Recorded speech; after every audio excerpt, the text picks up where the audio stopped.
देशों की अवहेलना कर रहे हैं। लेकिन प्लान में क्या था? सविनय अवज्ञा।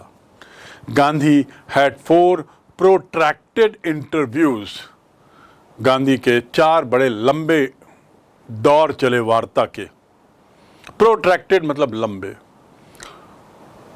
प्रोट्रैक्टेड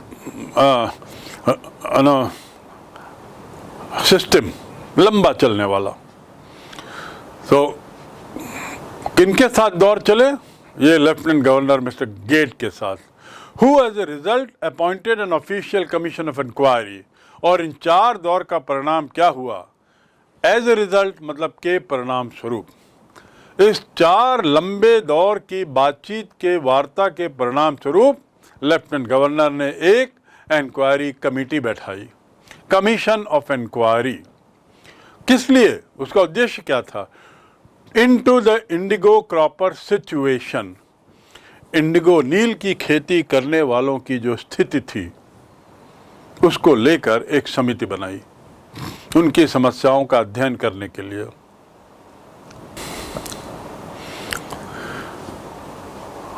कहाँ गांधी एक योजना बना के गए थे कि यदि मैं गिरफ्तार हुआ तो ऐसे सविनय अवज्ञा करना, और कहाँ दूसरी ओर परिणाम कुछ और दिखा। लंबी वार्ताओं के परिणाम स्वरूप लेफ्टिनेंट गवर्नर राजी हो गए एक समिति बनाने के लिए, who would look into their situation. Their means sharecropper, जो इंडिगो शेयर क्रॉपर थे, नील की खेती करने वाले जो किसान थे, उनकी स्थिति का अध्ययन करेगी। सिचुएशन माने स्थिति, उनकी माली हालत के बारे में जानकारी लेगी, समस्याओं के बारे में जानकारी लेगी, उसके निराकरण का रास्ता देखेगी, आदि आदि। The commission consisted of landlords. तो कंसिस्ट ऑफ मतलब शामिल होना, कंसिस्ट ऑफ मतलब शामिल होना, होना, हिस्सा होना। The trip consist of, the picnic consist of 10 student, 2 teachers and a principal. ये जो पिकनिक है इसमें 10 विद्यार्थी हैं, 2 शिक्षक हैं और प्रिंसिपल हैं। तो to consist of, my bag consist of these items. मेरे बैग में ये चीज़ें शामिल हैं। तो यहाँ पर the committee consisted of landlords, किसान, गवर्नमेंट ऑफिशियल्स एंड गांधी। उसमें कुछ जमींदार थे, कुछ सरकारी अधिकारी थे और अकेले गांधी जो शेयर क्रॉपर्स के एकमात्र प्रतिनिधि थे। सोल माने एकमात्र, SOLE, सोल। सोल माने जूते का सोल भी होता है, जिसे नीचे जूते के नीचे लगा रहता है, और एक होता है SOUL, सोल। सोल माने आत्मा। तो यहां पर सोल मतलब क्या होता है? एकमात्र। एकमात्र प्रतिनिधि के रूप में किसानों के गांधी भी उस कमेटी में थे। Gandhi remained in Champaran for an initial uninterrupted period of 7 months. To remain माने होना, जैसा मैंने पहले बताया। uninterrupted माने निर्बाध, बिना किसी ब्रेक के, लगातार। There is an uninterrupted rain in Raipur for the last 7 days. गत 7 दिनों से निर्बाध गति से बिना रुके लगातार बारिश हो रही है। अनइंटरप्टेड, टू इंटरप्ट मतलब बाधा पहुंचाना। Don't interrupt in my issue, मेरे मामले में बाधा मत पहुंचाओ। तो यहाँ पे अनइंटरप्टेड पीरियड ऑफ 7 मंथ्स, बिना किसी ब्रेक के, व्यवधान के, खलल के गांधी 7 माह रह गए चंपारण में। And again for several shorter visits, और उसके बाद कई छोटी छोटी यात्राएं अलग से की उन्होंने। And again for several, several माने मैनी, मैनी शॉर्टर विजिट, एक एक 2-2 दिन की यात्राएं बहुत बार की चंपारण उन्होंने। ये क्यों हुआ होगा? वो जो इंक्वायरी कमेटी बैठी थी उसकी जांच जो चल रही थी उसमें सहयोग देने के लिए गांधी का नाम था, और गांधी तो किसानों के प्रतिनिधि के रूप में थे, तो बहुत महत्वपूर्ण थे वो। 7 माह और उसके ऊपर से और बहुत बार चंपारण की उन्होंने यात्रा की। द विजिट अंडरटेकन कैजुअली, ये वो यात्रा थी जो चलते फिरते में ले ली गई थी, कैजुअली, हल्के में ली गई थी। Don't be casual, be serious, हल्का फुल्का मत लो, थोड़ा गहरे बनो, बी सीरियस। तो गांधी ने तो चंपारण जाने की बात बड़ी कैजुअली मानी थी। On the entreaty of an unlettered peasant, entreaty मतलब अनुरोध, विनम्र अनुरोध, बहुत उसके साथ जो अनुरोध करते हैं उसे एंट्रीटी कहते हैं। बहुत तीव्र अनुरोध, वो एंट्रीटी कहलाता है। एंट्रीटी ऑफ एन अनलेटर्ड पेजेंट, एक अशिक्षित किसान के बारंबार अनुरोध पर तो गांधी गए थे वहां। वो अशिक्षित किसान कौन था, याद है आपको?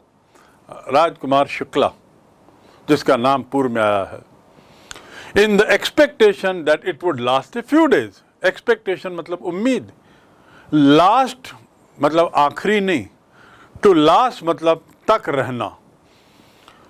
I have money, it will last for another 3 months, मेरे पास इतना पैसा है कि अगला 3 माह चल जाएगा पापा, don't worry. I have the stock of rice and wheat, it will last for another 4 months, मेरे पास चावल और गेहूं का स्टॉक है जो अगले 4 माह तक चलेगा, चिंता नहीं करो। टू लास्ट फॉर मतलब कितने दिन चलना, केवल लास्ट मतलब आखिरी, and last for, to last for मतलब चलना इतने दिन, पैदल नहीं चलना, उतने दिन तक के लिए होना। द विजिट अंडरटेकन कैजुअली, बड़ी सहजता से लिया था गांधी ने इस यात्रा को। जब वो अशिक्षित राजकुमार शुक्ला उनके पास आया था, इस उम्मीद में कि it would last for a few days, कि कुछ दिन की बात है। But it occupied almost a year of Gandhi life, लेकिन ऑक्यूपाई होना मतलब व्यस्त रखना, लेकिन उसने गांधी के 1 वर्ष ले लिए। गांधी, ऑक्यूपेशन मतलब धंधा, ऑक्यूपेंसी मतलब कितनी कैपेसिटी है, धंधा ऑक्यूपेशन। टू ऑक्यूपाई मीन्स जगह लेना।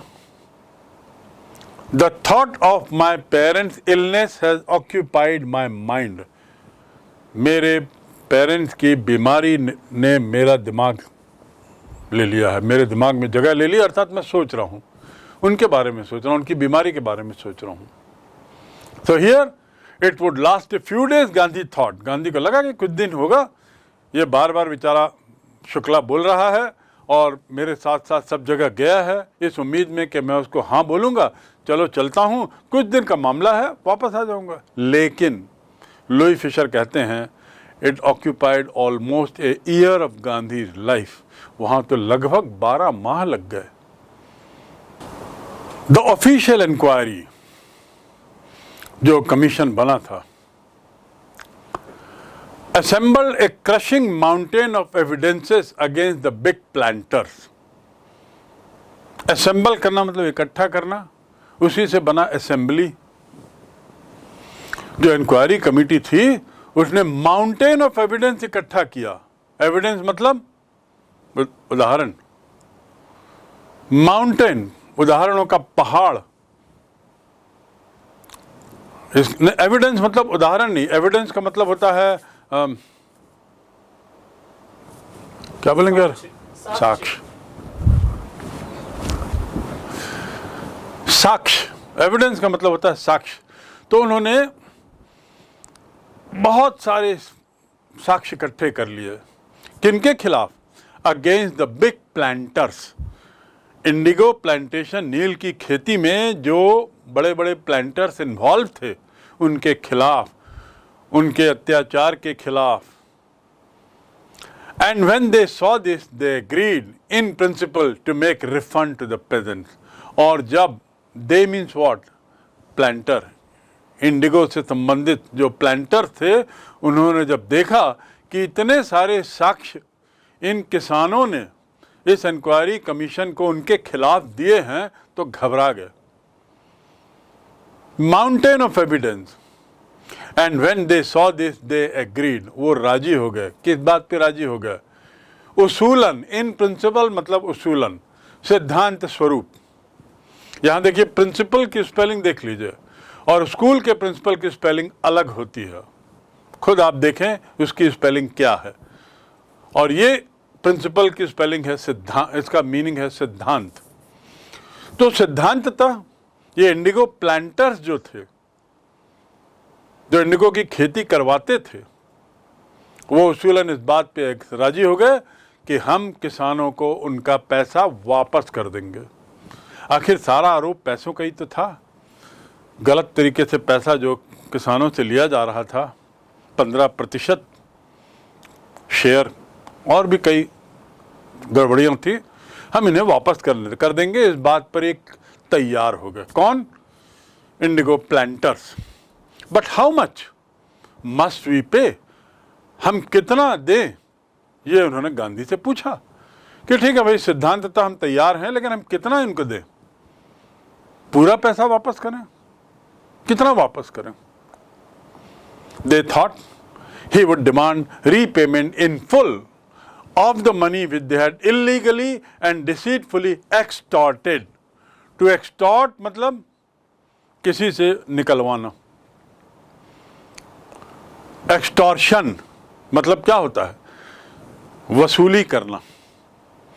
आपने सुना होगा, जबरन वसूली मतलब एक्सटॉर्शन।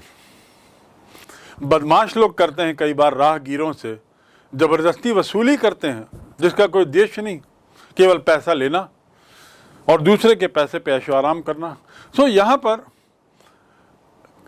प्लांटर्स को लगा कि गांधी से जब हमने पूछा कि कितना पैसा हम वापस करेंगे, तो जवाब आएगा कि पूरा पैसा जो आपने इलीगली, गैर कानूनी रूप से और डिसीटफुली मतलब धोखा देकर, किसानों को धोखा देकर। इसमें कई तरह के धोखे थे जिसका जिक्र मैं यहाँ नहीं करता, पर आज भी कई बार आप गांव में पाओगे कि किसानों के साथ बड़े धोखे करते हुए जमींदार लोग आज भी पैसा उगालते हैं। और वो प्रथा उस समय भी थी, पर बहुत बड़े स्तर पे थी। तो धोखे से जो पैसा हमने कमाया है, जो इनसे जबरदस्ती वसूली की है, ये पूरा का पूरा पैसा हमें वापस करना होगा, ऐसा जवाब आएगा गांधी का। डिसीटफुली एक्सटॉर्शन, जबरन वसूली, which they had illegally done with share croppers. लेकिन ये जो इंडिगो प्लांटर्स थे, ये भी चौंक गए गांधी का जवाब सुनकर। गांधी से उन्होंने पूछा कि भाई कितना पैसा, और उनको लगा कि गांधी कहेंगे भाई पूरा पैसा जो आप लोगों ने इलीगली लिया है। तो गांधी क्या कहते हैं? He asked only 50%। उन्होंने कहा जितना आपने गलत तरीके से इन लोगों से पैसा लिया, उसका केवल 50% दे दीजिए। There he seemed adamant. Adamant मतलब अड़ जाना। ऐसा लगा 50% पे गांधी अड़ जाएंगे, मतलब गांधी 50% से कम पे नहीं मानेंगे। To be adamant, don't be adamant, be lenient, थोड़ा सा नम्र हो, इतने जिद्दी मत बनो, इतने अड़ियल मत बनो। एडामेंट मतलब अड़ियल। तो दे थॉट कि गांधी 50% पे अड़ जाएंगे। ये कौन लिखता है? ये लिखता है एक J.S. हॉज नाम का एक ब्रिटिश मिशनरी, जो वहाँ ईसाई धर्म का प्रचारक था, पादरी था। वो लिखता है कि गांधी की सोच को लेकर कुछ शंका थी, और इंडिगो प्लांटर्स को लगा कि गांधी जी 50% बोलेंगे और उस बात पे अड़ जाएंगे।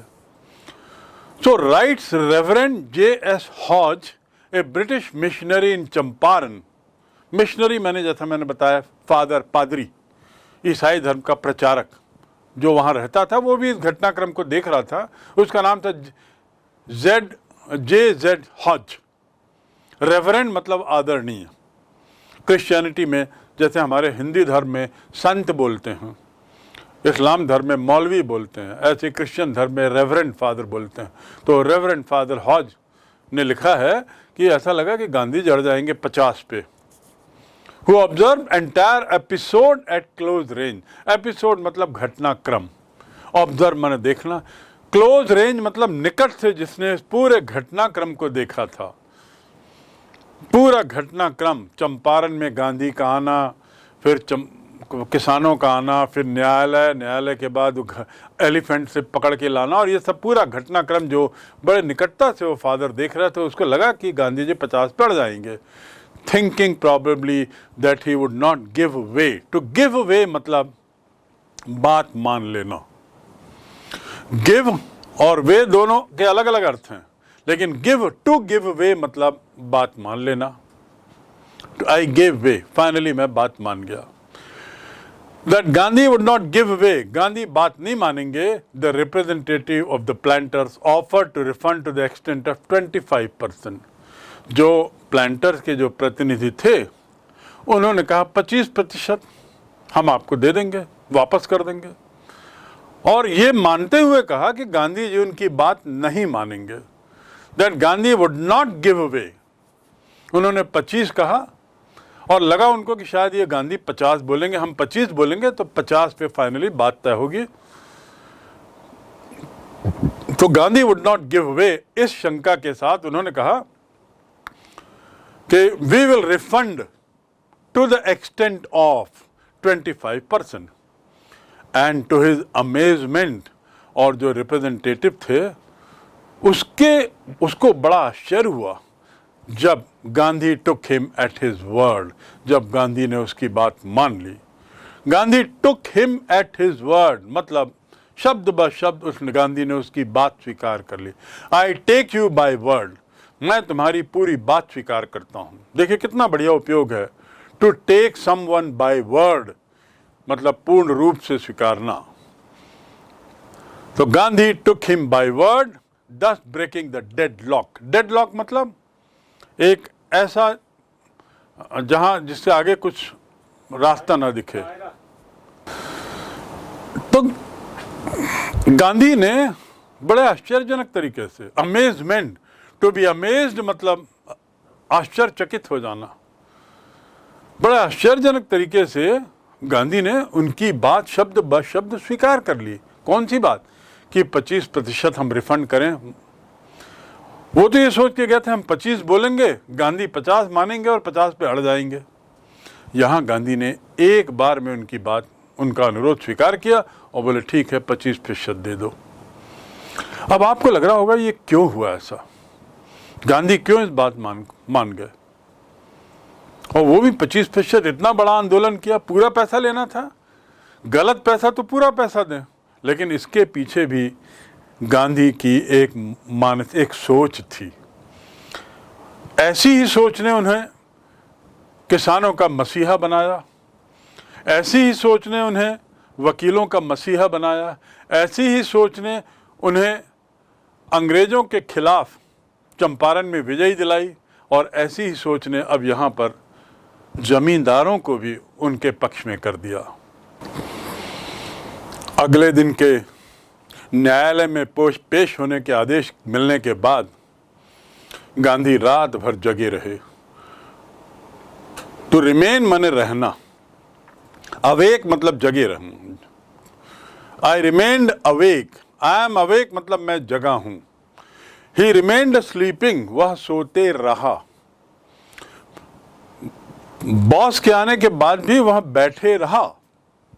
Even after the arrival of boss he remained sitting. तो रिमेन मतलब रहा, और रिमेन का अर्थ और क्या होता है? रिमेन का अर्थ होता है बचा हुआ, बचा हुआ। गिव मी द रिमेनिंग चपाती, बची हुई रोटी मुझे दे दो। Give me the remaining money, मैंने जो तुमको पैसा दिया था उसका बचा हुआ पैसा मुझे दे दो। ये होता है रिमेन्स। और यहां पर है रिमेन्ड अवेक। टू रिमेन माने रहना, जगे रहे, कोई काम जारी हो उसके संबंध में कहते हैं रिमेन। तो all night Gandhi remained awake. अगले दिन की प्रतीक्षा कर रहे थे वो कि मैं कोर्ट जाऊंगा। ही टेलीग्राफ्ड राजेंद्र प्रसाद। उस जमाने में फोन वगैरह तो होते नहीं थे, टेलीग्राफ होता था। आपने टेलीग्राफ को देखा तो नहीं होगा पर सुना होगा। और देखिए कितनी बढ़िया मशीन थी, पहली ऐसी मशीन जो संचार के मामले में जिसने क्रांति लाई। और आज जो नेट फैसिलिटी है उसकी शुरुआत हम टेलीग्राफ मशीन से देख सकते हैं। टेलीग्राम जिसमें होता था, तो उन्होंने एक टेलीग्राम भेजा। देखिए टेलीग्राफ मशीन या टेलीग्राम कैसा दिखता है। It's very interesting. और करीब 40 वर्ष पहले तक, 30 वर्ष पहले तक टेलीग्राम होता था। अब तो नेट के कारण खबर तुरंत पहुंच जाती है। ही टेलीग्राफ्ड राजेंद्र प्रसाद। कौन राजेंद्र प्रसाद? वही जो पटना में थे, डॉक्टर राजेंद्र प्रसाद, वही जो बाद में राष्ट्रपति बने और एक प्रसिद्ध वकील थे, प्रसिद्ध एक होशियार विद्यार्थी थे। तो उन्होंने राजेंद्र प्रसाद को टेलीग्राम किया to come from Bihar with influential friends. Influential मतलब प्रभावशाली, इन्फ्लुएंस माने प्रभाव। You have great influence on your students. The teacher mister so and so has great influence on his student. फला नाम के शिक्षक का अपने विद्यार्थियों पर बहुत प्रभाव है। Mahatma Gandhi had great influence on the public. Gandhi का बहुत प्रभाव था। तो यहाँ पर राजेंद्र प्रसाद को अनुरोध किया जाता है गांधी के द्वारा टेलीग्राम के माध्यम से कि अपने प्रभावशाली साथियों के साथ बिहार से आओ, पूरे बिहार से लेके आओ। ही सेंट इंस्ट्रक्शंस टू द आश्रम। और उन्होंने आश्रम को भी कुछ खबर भेज दी। कौन से आश्रम को? साबरमती और वर्धा। और ऐसे ही वो जहां मोतिहारी में रुके थे वहां भी उन्होंने खबर कर दी। कुछ खबर से ज़्यादा उन्होंने कुछ हिदायतें भेजी, इंस्ट्रक्शंस, क्या करना है क्या नहीं करना है वो लिख के भेज दिया टेलीग्राम में। He wired a full report to the viceroy. मुझे टेलीग्राम करने की जो क्रिया है उसको वायर कहते हैं। I have wired the message. आज हम क्या बोलते हैं? I have send the message. वो नेट से हम भेजते हैं। उस समय वायरलेस कहते थे उसको। टेलीग्राम का जो सिस्टम था वो वायरलेस सिस्टम कहलाता था। पहला ऐसा कम्युनिकेशन का सिस्टम जो बेतार था, बिना तार का था। आज भी किसी तार की जरूरत नहीं पड़ती नेट में। तो पहला बेतार wireless system was the first communication system of modern times, a great invention. So Gandhi wired a full report. उन्होंने अपनी पूरी रिपोर्ट एक टेलीग्राम के माध्यम से वायर कर दी, तार कर दिया। हिंदी में उसे कहते थे तार करना। टेलीग्राम भेजना अर्थात तार करना, ये हिंदी में उसका अनुवाद है। तो Gandhi wired a full report. किस चीज की रिपोर्ट? अपने मोतिहारी जाने की रिपोर्ट, मोतिहारी से हाथी में बैठने के बाद की घटनाक्रम, वापस आए, वापस आने के बाद पुलिस सुपरिटेंडेंट का आदेश, उसकी पावती, उनके द्वारा उसकी अवहेलना की सूचना, ऐसी पूरी एक रिपोर्ट बनाकर घटनाक्रम की सूचना उन्होंने वाइस रॉय को तार से भेज दिया। अब वाइस रॉय कौन होता है? अंग्रेजों का सबसे बड़ा मुखिया भारत में वाइस रॉय कहलाता था। ये वाइस रॉय दो पद संभालता था, एक कहलाता वाइस रॉय और उसी का ही दूसरा पद था एक ही व्यक्ति का, गवर्नर जनरल। गवर्नर जनरल मतलब गवर्नरों का जनरल। गवर्नर कौन होते थे? अंग्रेजों के काल में जो राज्य थे उन राज्यों के राज्यपाल को गवर्नर कहते थे। जैसे आज हम राज्यपाल हैं हर राज्य में और हम गवर्नर कहते हैं, ऐसे ही in the time British time there used to be states. Each state had its own governor. The head of the governors was called Governor General. The same man who was Governor General was also the Viceroy. Now what is the meaning of the word Viceroy? Vice to the royal. Royal means British king or queen, who was the head of all British Empire. And vice means assistant, vice principal, vice captain, vice means assistant, number 2. So he was number 2 to the king in India, and he was the same person who was head of all the Rajyapals or governors in India. One and the same man. Imagine, so powerful man he must have been. To this, and he would live in Delhi, the capital of India. Viceroy was based in Delhi. He represented king in India. and he represented all the governors of India in Delhi. He was sent a wire by Gandhi. Full report. Morning found the town of Motihari black with peasants. सुबह हुई, अगली सुबह, जिस दिन गांधी को न्यायालय जाना था, देखा गया, फाउंड द टाउन, शहर में पाया गया क्या कि मोतीहारी पूरा काला हो गया है किसानों से। अब किसानों से काला हो गया है का मतलब इतनी भीड़ कि यदि हम हेलीकॉप्टर से या आजकल जो आता है जिससे हम फोटोग्राफ लेते हैं, तो यदि ड्रोन जैसी चीज से ऊपर से देखा जाए, फोटोग्राफी की जाए, तो पूरा शहर किसानों से भरा हुआ था और उनके काले बाल मानो पूरे शहर को काला कर रहे थे। आप सोच सकते हैं कितनी भी, you can imagine how much crowd must have been there. And why did they come? Because they learn that Gandhi is going to the court. They did not know Gandhi's record in South Africa. They did not know. इन किसानों को जो भारी संख्या में आए थे, उनको गांधी के बारे में कुछ नहीं पता था कि साउथ अफ्रीका में उन्होंने क्या किया। ये तो बेचारे अशिक्षित किसान थे, अनपढ़ किसान थे, पूरे समय खेत में ही व्यस्त रहते थे, पूरे समय इन अपने ज़मींदारों से मालिक की जी हुजूरी करने, उनकी सेवा करने और उनके विरोध करने में व्यस्त रहते थे। दूर दराज के गांव में रहते थे, वहाँ कौन जानेगा गांधी को। लेकिन हाँ, उनको गांधी के साउथ अफ्रीका के उनके जो कारनामे थे, साउथ अफ्रीका में अंग्रेज़ों के खिलाफ जो भी गांधी ने आवाज़ उठाई थी और जो आंदोलन किए थे, उसकी तो उनको कोई जानकारी नहीं थी। लेकिन हाँ, उन्होंने ये जरूर सुना था, दे merely heard that a Mahatma who wanted to help them was in trouble with authorities. A महात्मा, देखिए गांधी को लुई फिशर 1915 की घटना में महात्मा के रूप में संबोधित कर रहे हैं। और लुई फिशर ने भी जब लिखा है ये किताब, ये बायोग्राफी, तो उसने सुनिश्चित किया होगा कि उस समय महात्मा बोला जाता था कि नहीं, और तब उसने लिखा है। तो Gandhi had become Mahatma just when he arrived in India. Mahatma, Gandhi was know small man, remember. तो किसानों को गांधी के साउथ अफ्रीका में जो उन्होंने किया था कारनामे, उसकी कोई जानकारी नहीं थी। वो अनपढ़ थे, अशिक्षित थे, लेकिन उनको इतना जरूर दे हैड मियरली हर्ड, उन्होंने इतना जरूर सुना था। मियरली हर्ड, केवल सुना था। मियरली मतलब केवल, थोड़ा। आई गॉट मियरली 20 रुपीज, मुझे केवल 10 रुपए मिले, 20 रुपए मिले। He merely said that I am going, उसने केवल यही कहा। केवल मतलब थोड़ा, केवल मैंने मियरली मतलब थोड़ा, मियरली मतलब कम, केवल। सो उन्होंने केवल इतना ही सुना था कि एक महात्मा कोई है जो हम लोगों की मदद करना चाहता है, हु वांटेड टू हेल्प।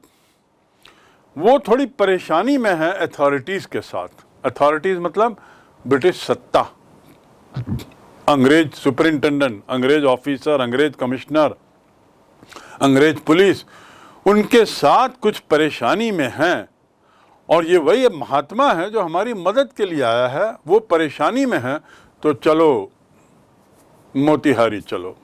तो सब के सब मोतीहारी गांधी जी को एक मानो मॉरल सपोर्ट देने के लिए इकट्ठे हो गए। Their spontaneous demonstration in thousands. Spontaneous मतलब कहना चाहिए सहज, बिना किसी पूर्व आभास के कुछ हो जाता है तो spontaneous. It was A spontaneous reaction. उसने कुछ कहा, बॉस ने एक जोक कहा और मैं जोर से हंस दिया। तो जोर से हंसना बॉस के सामने तो अच्छा नहीं माना जाता, लेकिन यदि मैं जोर से हंस दिया तो it was A spontaneous reaction, एक सहज रिएक्शन था। एक्सीडेंट जब होता है तो किसी को बचाने जाते हैं तो सोचते नहीं, हम सहज में चले जाते हैं बचाने के लिए। ऐसी स्थिति में हम क्या कहते हैं? It was a very spontaneous reaction that I went to help that boy who met with an accident. So their spontaneous demonstration, demonstration मतलब जो उन्होंने हड़ताल की थी, in thousands around the court house, न्यायालय के आसपास हजारों की संख्या में जो उनका जो प्रदर्शन था, डेमोन्स्ट्रेशन अर्थात प्रदर्शन, was the beginning of their liberation. ये उनके स्वतंत्रता की शुरुआत थी. लिबरेशन मतलब स्वतंत्रता, लिबरेशन माने स्वतंत्रता. आपने सुना होगा लिबरेशन ऑफ बांग्लादेश 1971. बांग्लादेश स्वतंत्र कब हुआ? 1971 में. LTTE liberation of Tamil Ilam tigers, Sri Lanka का जो आतंकवादी गुट था जिसका सफाया हो गया, उसका भी नाम शुरू होता था लिबरेशन. सो लिबरेशन मतलब स्वतंत्रता. In thousands these people had spontaneously come, बड़ी सहजता से हजारों लोग कोर्ट के आसपास इकट्ठे हो गए थे. किसी ने उनको बुलाया नहीं था, भड़काया नहीं था, किसी ने धक्का जबरदस्ती नहीं की थी, अपने आप आ गए, केवल यही सोच के कि ये कोई महात्मा है जो हम लोग की मदद कर रहा है, उसको सरकार के साथ कुछ समस्या हो गई है, तो चलो जरा देखते हैं क्या समस्या है, चलो उसकी मदद करते हैं, करके सब आ गए. और यही शुरुआत किस बात की थी?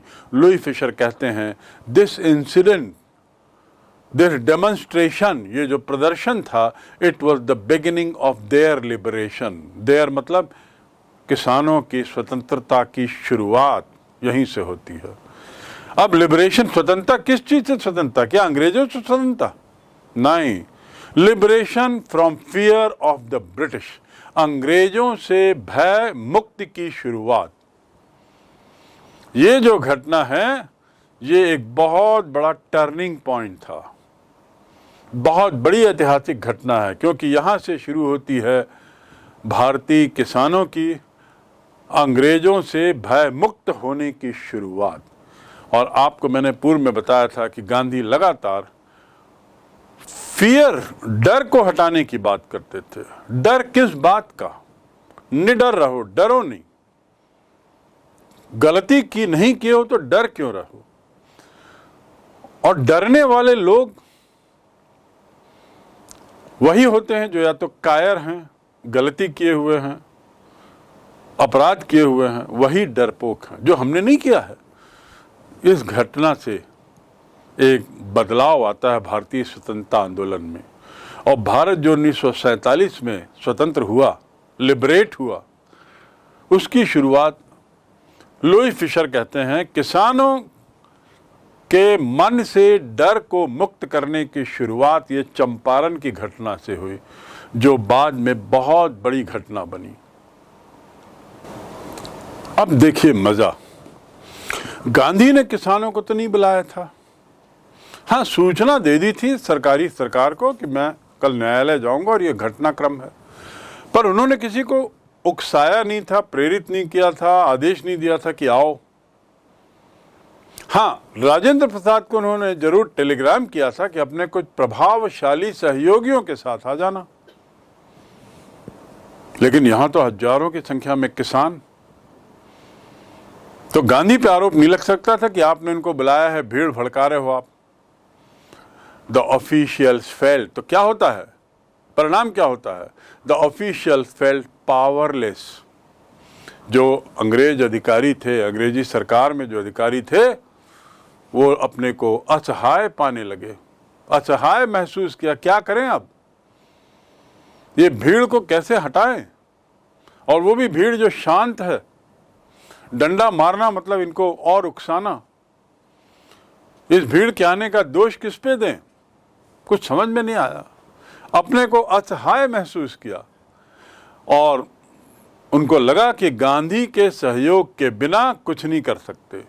मतलब इस भीड़ को हटाने के लिए हमें गांधी का सहयोग चाहिए होगा.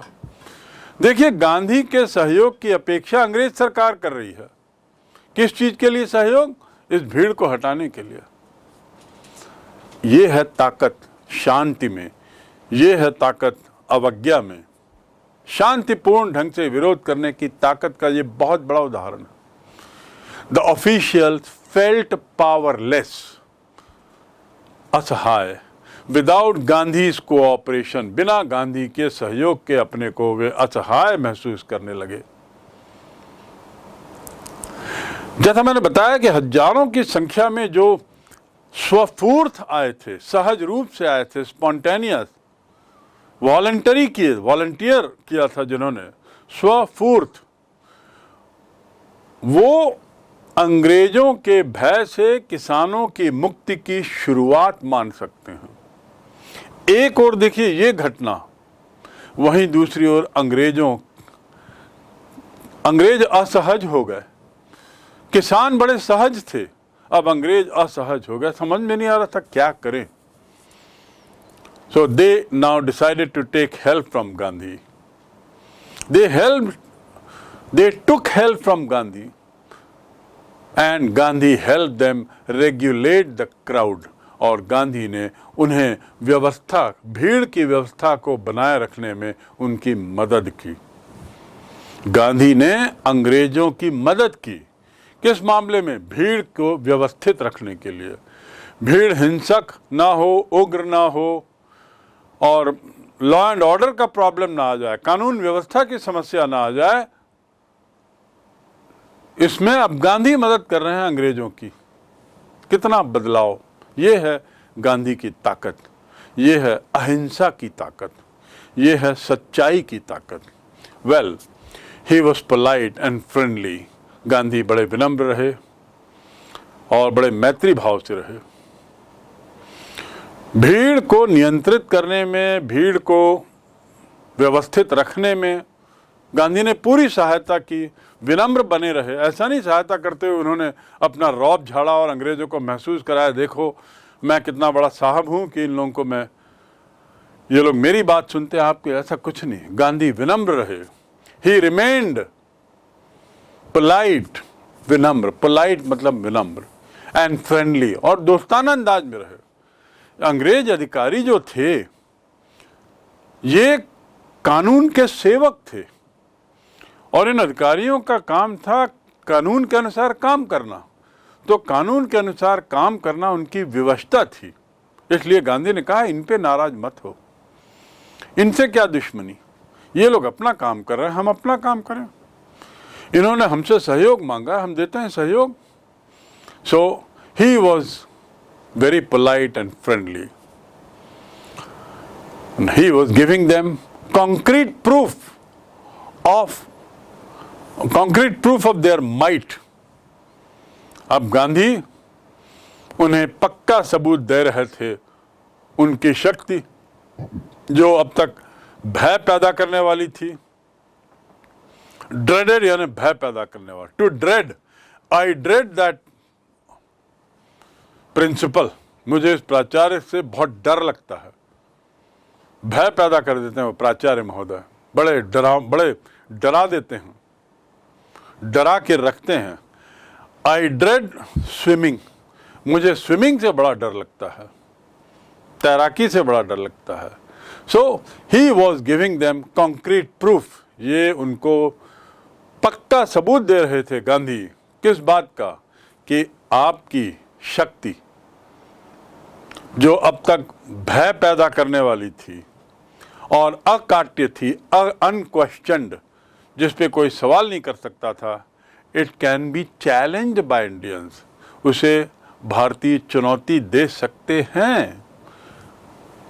ये उदाहरण से गांधी क्या साबित करना चाह रहे थे?